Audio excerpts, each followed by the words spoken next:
For over 600 years, no one could crack the Voynich Manuscript. Not historians, not codebreakers, not even Alan Turing. Until now, an AI finally decoded it. But what it found was never meant to be read.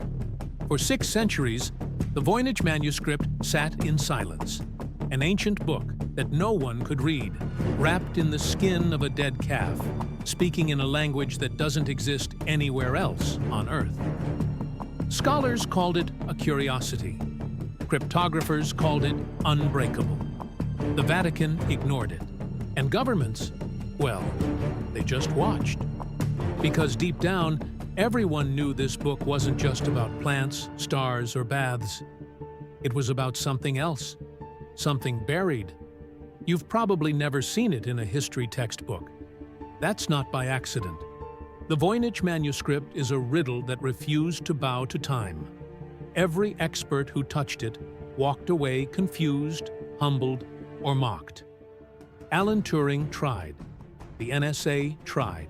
Linguists, historians, even AI systems have thrown themselves against its walls. And every single time, the manuscript won. But now, a machine has claimed to succeed, where 6 centuries of human minds failed. At least, that's what they're saying. A German Egyptologist believes he's finally cracked the code, deciphered the first full sentences using AI trained on Semitic languages. He's confident, calm, ready to rewrite what we thought we knew. But the question isn't whether he's right. The real question is, why now? Why would a 15th century codex, filled with surreal drawings and nonsense symbols, suddenly give up its secrets to an algorithm in 2025? Unless those secrets were never about being understood. They were about being hidden. And that brings us to the real story, the one buried beneath the cracked parchment and botanical oddities. Because for all the theories and false starts, one truth keeps returning. This book was never meant to be read. Not by you, not by me, not by anyone. It was meant to survive, to outlast empires, to slip through the cracks of history, untouched. Except for one thing, someone cracked it, or thinks they did. We'll come back to that. At first glance, the Voynich Manuscript looks like a medieval curiosity. Handwritten text looping in an unknown script, pages stained by time, strange flowers, naked women, star maps. But that surface is a trap. The real weight of the manuscript lies not in what it shows, but in what it resists. No one has ever read it. Not completely, not convincingly, not without stepping into madness. That's not speculation, it's history. Even the best minds in cryptography, including Alan Turing himself, failed. And that was no ordinary failure. Turing, the man who broke the Nazi Enigma code, looked at the Voynich and turned away. So did the NSA, using the same statistical methods they once employed to surveil world governments. What they found was worse than noise. It was pattern without purpose, structure without meaning. That's when suspicion crept in, because randomness is one thing, but something that looks like a language, behaves like a language, and yet refuses to be read. That's something else entirely. It's camouflage. But camouflage for what? This wasn't a language meant to communicate. It was meant to obscure. The glyphs follow statistical curves similar to natural human speech, yet no known linguistic root applies. The syntax flows like Latin, but lacks any repeatable vocabulary. Words recur, but not in any recognizable context. Sentences appear, but collapse under analysis. Some scholars even propose that the manuscript is a sophisticated hoax, an elaborate fake crafted in the 15th century to deceive emperors or sell a mystical illusion. But that raises a deeper question. Who in 1400 had the time, the skill, and the motive to fake a language that even today's machines can't decode. And here's the part most people miss. If it were a hoax, it would have been exposed by randomness. But it's not random. The structure is too deliberate. The repetition is too precise. And the division of sections, botanical, astrological, anatomical, pharmacological, is too intentional. This isn't chaos. It's encryption, but not the kind we're used to. What if the language is real, but encoded in something we still don't understand, like ritual symbols, ecstatic speech, or even neurological patterns? What if the author wasn't trying to hide from people, but from systems? Systems of control, of power, of interpretation. That might sound abstract, but it isn't. In every era, people have used code not just to conceal, but to survive. And there's something else, something unsettling. The more we learn about the manuscript's organization, the flow between sections, the evolution of symbols, the correlation between drawings and hidden structures, the more it resembles something modern, a user manual, a guide, a protocol. For what exactly? That's what no one agrees on, yet, except for one theory, one disturbing possibility. It doesn't come from historians. It comes from intelligence agencies, off the record. But we'll come back to that. Most discussions of the Voynich Manuscript fixate on the text, the indecipherable lines, the strange flow of its made-up alphabet. But that obsession has always missed the most revealing part. The images, they aren't just illustrations. They're a second language. One made not with letters, but with symbols, anatomy, and rituals drawn in ink. When you look closely, you see it. A world constructed not for decoration, but for encoding something far more dangerous, something human. Start with the plants. Not a single one matches known botanical records, yet each is drawn with obsessive detail. Roots, stems, cross-sections. Some curl unnaturally, others seem to grow organs, and in more than one instance, they are being consumed by hybrid creatures, part reptile, part seahorse, all impossible. These aren't hallucinations. They're deliberate fabrications. And when historians tried to match them with alchemical symbols used in early medical texts, patterns began to emerge. Some match recipes, others rituals, but the context is never stable. One scholar called it a biological code book written in metaphor. That sounds dramatic until you realize what's in the next section. The astrological diagrams fold out like hidden maps, layered with constellations that don't quite match our skies.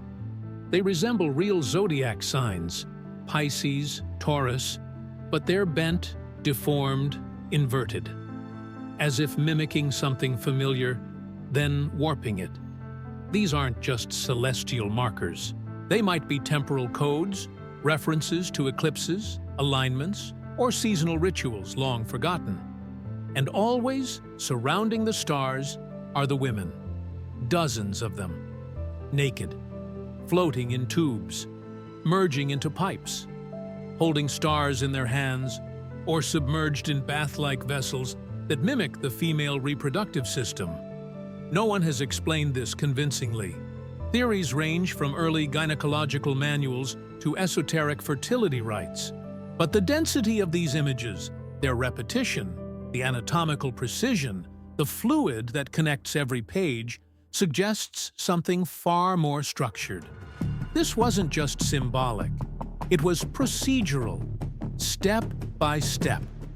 In the manuscript's most disturbing section, known as the biological or balneological part, these women appear in sequences, immersed, dissected, transferred between chambers.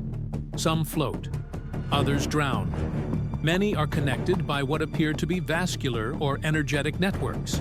It's like watching a coded surgery manual or an initiation rite, But initiation into what, and by whom? One possibility, rarely discussed outside of restricted circles, is that these drawings are visual mnemonics, tools designed to embed a ritual into memory without ever using a recognizable language.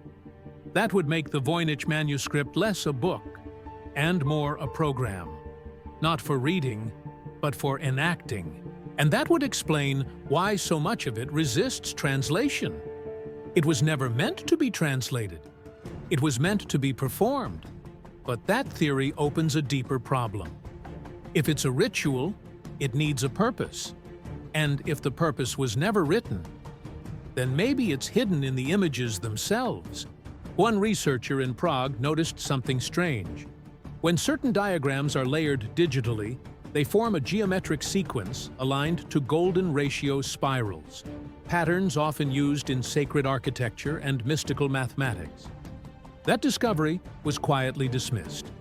No academic institution wanted to publish it, but not because it was false, because it raised the wrong questions. Questions like, who designed this? And how did they know what they knew when they knew it? The official answer is that it's just a curiosity of history. But if that were true, then why was this manuscript lost, hidden, sold, buried, and erased, over and over again for 600 years? We'll come back to that. Whenever a mystery stretches beyond reason, people tend to reach upward. And the Voynich Manuscript, with its unreadable language and alien anatomy, practically begged for it. The theory was simple. The manuscript didn't come from Earth. It was the record of an extraterrestrial being stranded in the 1400s, using symbols and cycles not meant for human minds. It sounds ridiculous until you realize how many of the patterns, star charts, and biological motifs in the manuscript don't match anything in the historical record. That's not to say they're unearthly, but they are foreign in every sense. Even among serious researchers, the alien hypothesis lingers not because it's plausible, but because every earthly explanation fails so spectacularly. In 2019, David Cheshire, a linguist from the University of Bristol, declared he had cracked the code.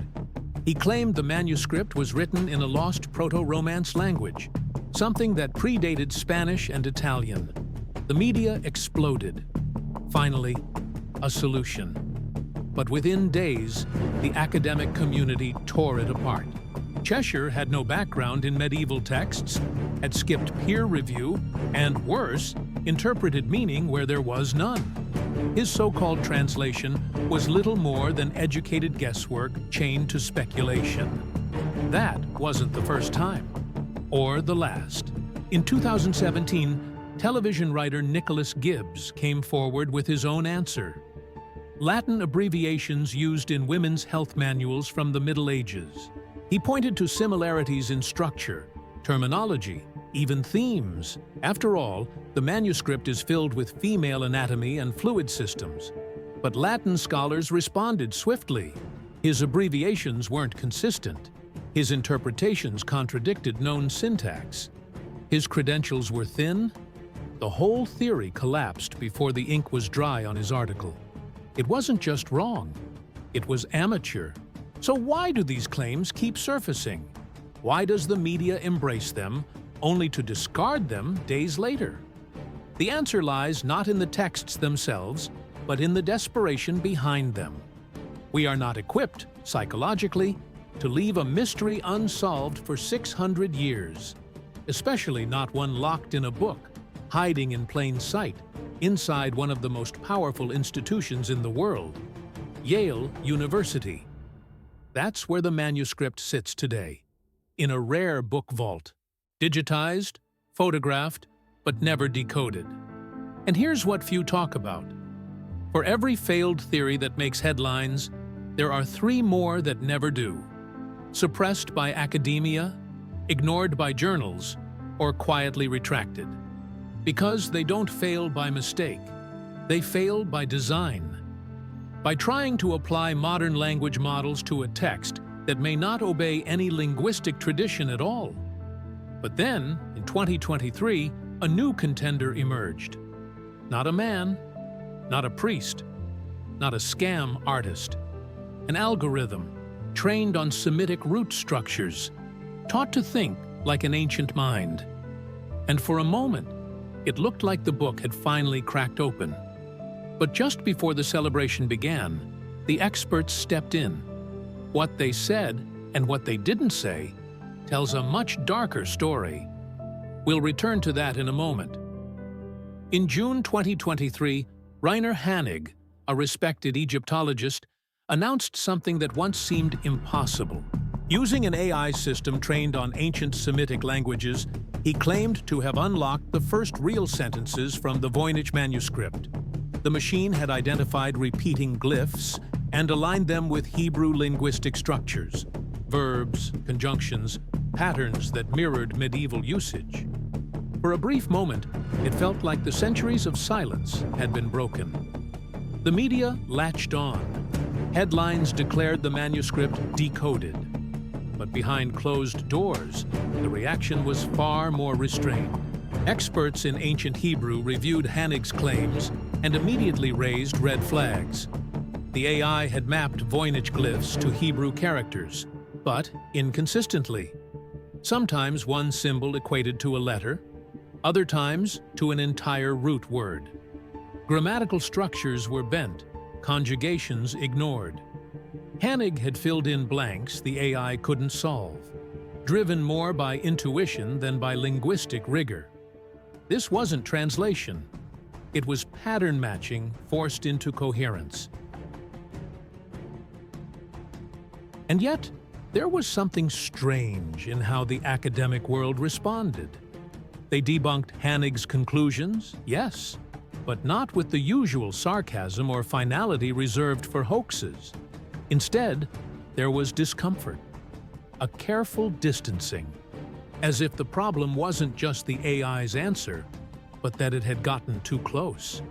Because buried in the AI's partial translation were references that shouldn't have been there, allusions to cycles, rituals, offerings. Words that echoed not just scripture, but apocrypha. No one wanted to say it directly, but the whispers were loud enough. What if the manuscript wasn't just a failed attempt at communication, but a successful one? A record of something real, but encoded through layers of symbology so dense that only a mind not bound by human logic, a machine, could recognize the pattern, and even then, only incompletely. But here's the fracture point.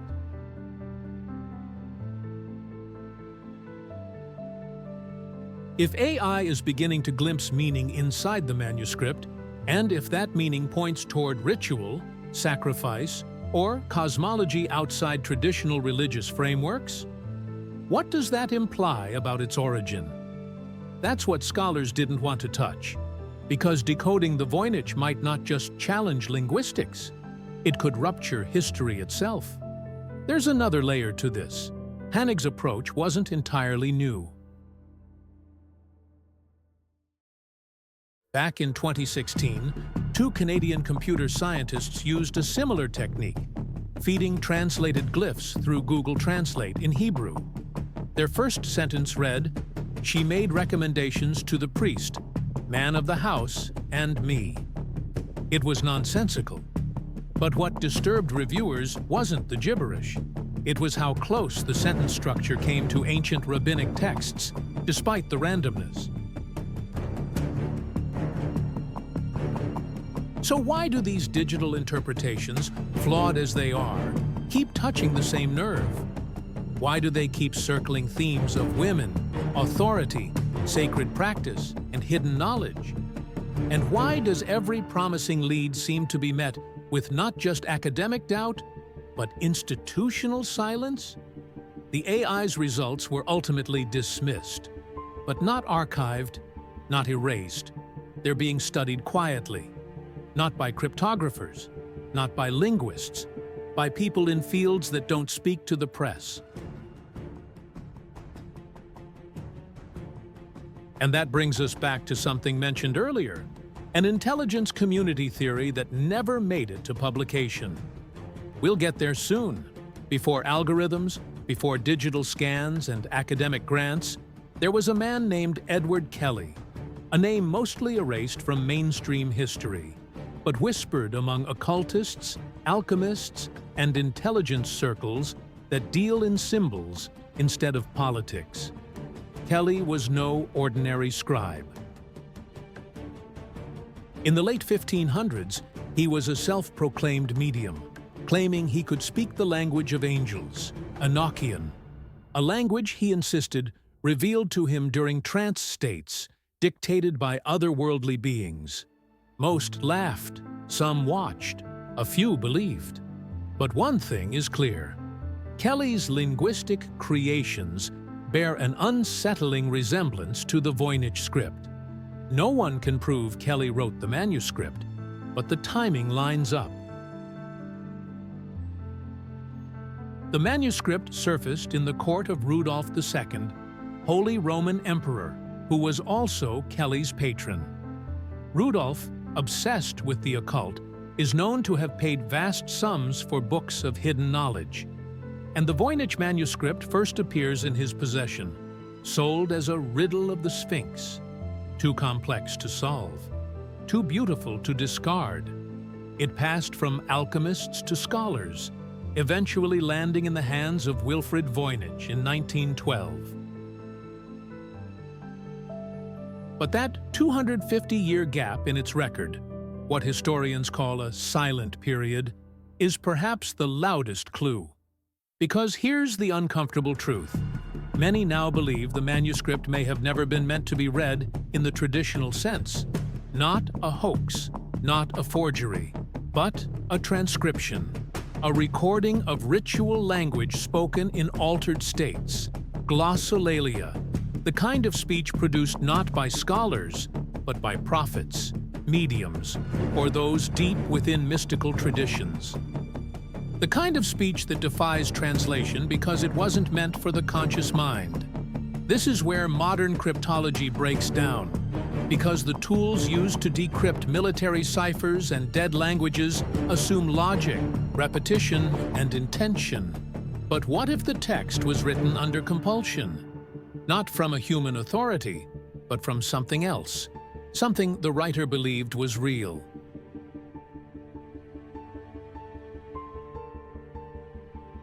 Kelly's writings in Enochian bear similar marks. Mirrored grammar, recursive symbols, invented alphabets with layered meanings.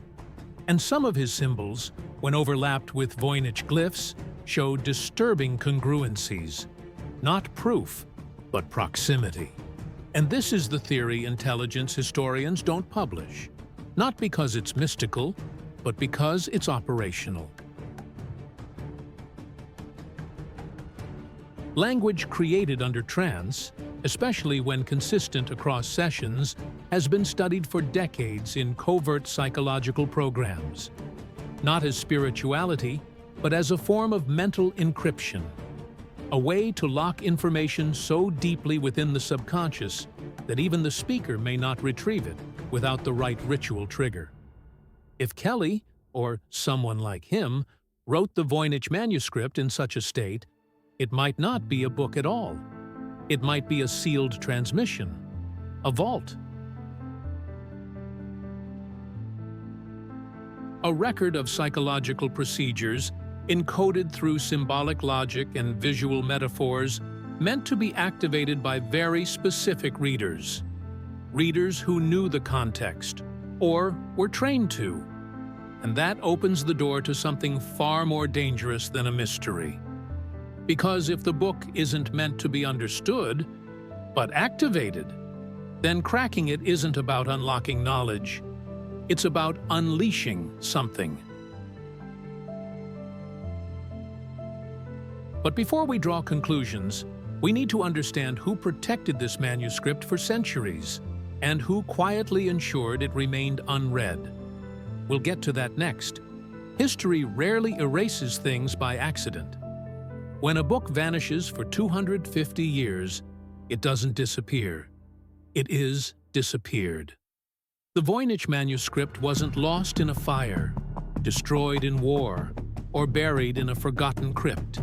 It was passed, hand to hand, from emperor to alchemist, from priest to collector. And in each transfer, its meaning became more obscured, but its protection never lapsed. That's not how relics behave. That's how classified information is treated. We know Rudolph II acquired it around the late 1500s, possibly from Edward Kelly or John Dee, men who trafficked in forbidden knowledge, and whose experiments blurred the lines between science and sorcery.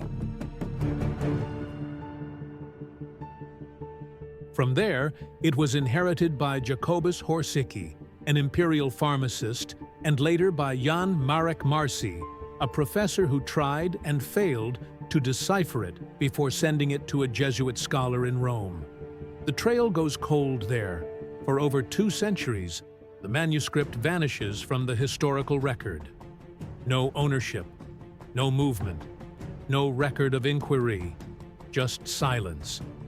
Until 1912, when Wilfrid Voynich, a Polish rare book dealer, purchases it from a Jesuit college in Italy.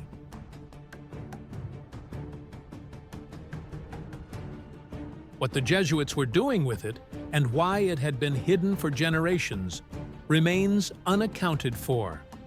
Voynich devotes the rest of his life to decoding it, with no success. The book is eventually donated to Yale University, where it's kept to this day. But it's not on public display.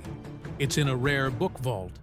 Digitized, yes, but the physical manuscript remains tightly controlled.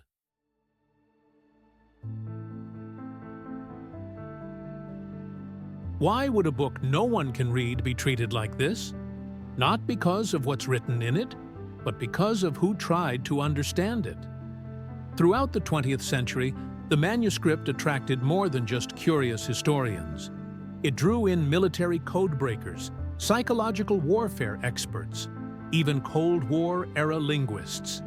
Some of the same minds who cracked Japanese ciphers and Soviet transmissions spent time trying to break the Voynich. Not in universities, in defense labs. What were they looking for? That's not entirely clear. But in declassified NSA documents from the 1960s, there are brief mentions of unresolved symbolic texts of interest to intelligence analysis, with the Voynich manuscript specifically listed, not as a historical puzzle, as a potential artifact of procedural encoding. In simple terms, a book designed to teach or preserve a method, possibly psychological, possibly chemical, possibly ritualistic, and then nothing. The trail stops again. But not because interest faded, because access closed. It is now one of the most studied, unreadable books in existence, and that fact alone should disturb you, because most unreadable texts are discarded or forgotten. But this one was studied, preserved, and kept within institutional walls that do not share their findings. Not entirely. And here's where the suspicion tightens. The deeper question isn't what the Voynich manuscript says. It's why so many powerful institutions wanted to be the first to read it, and why, after centuries of failure, no one ever dared to claim that it should be destroyed. That hesitation might be the most revealing thing of all. We'll conclude with that thought. After centuries of failure, obsession, secrecy, and false decoding, a grim pattern begins to emerge. The Voynich manuscript wasn't written to be read. That was never the point.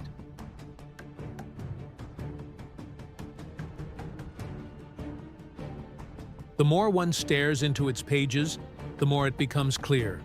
The manuscript operates less like a book and more like a relic. It's not about what's inside the text.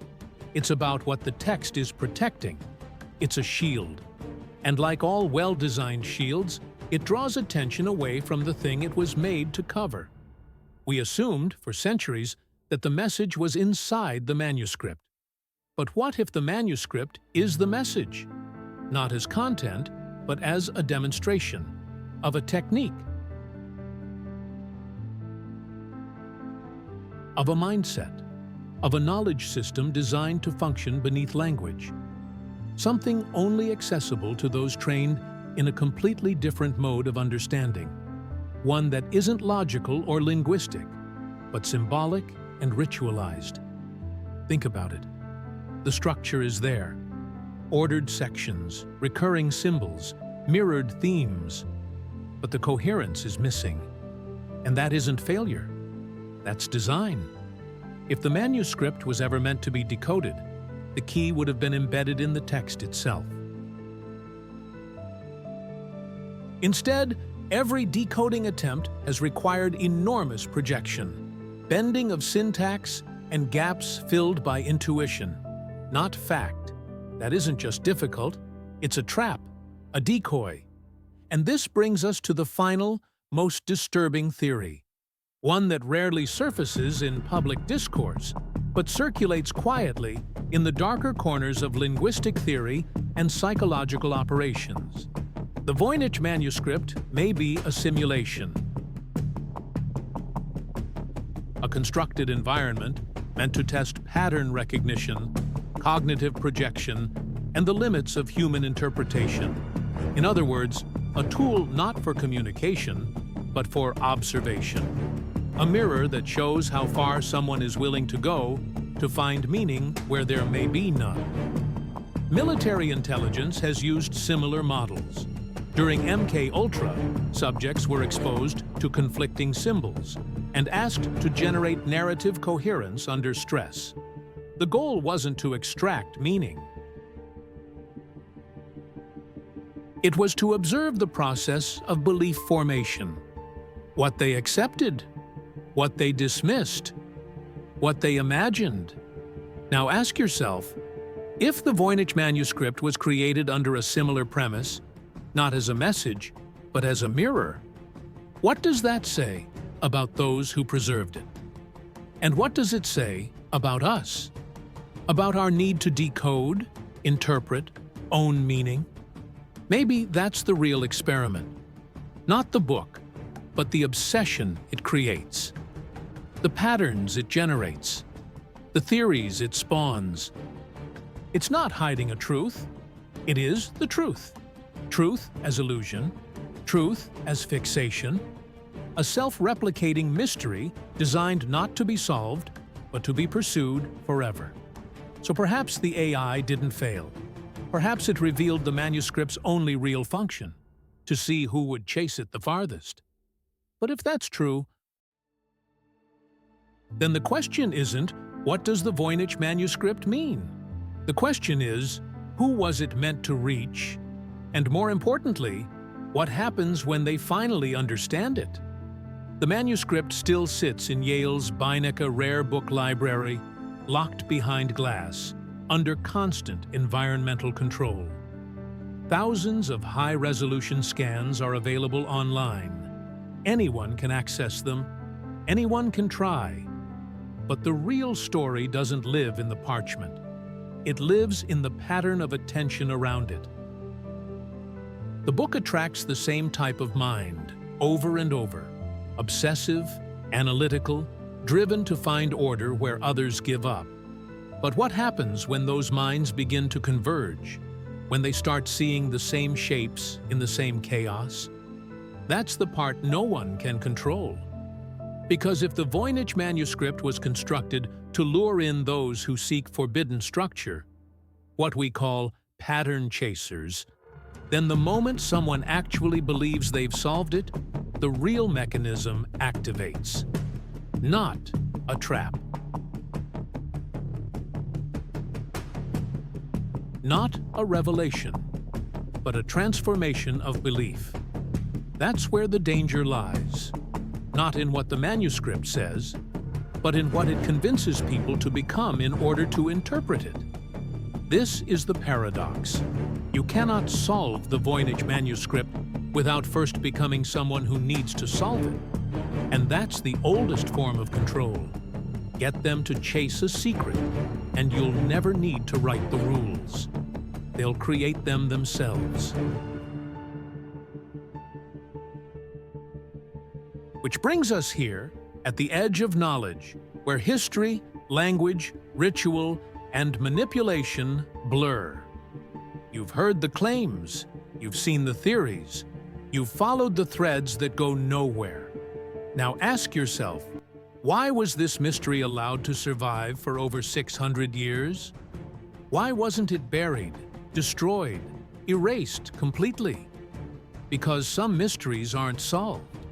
They are curated, preserved not for answers, but for influence, to keep pulling in minds like yours, to keep reshaping them. So if you're still watching, still wondering, still searching, maybe that's the final clue. The manuscript never wanted to be solved. It wanted to be remembered. And now, it has you.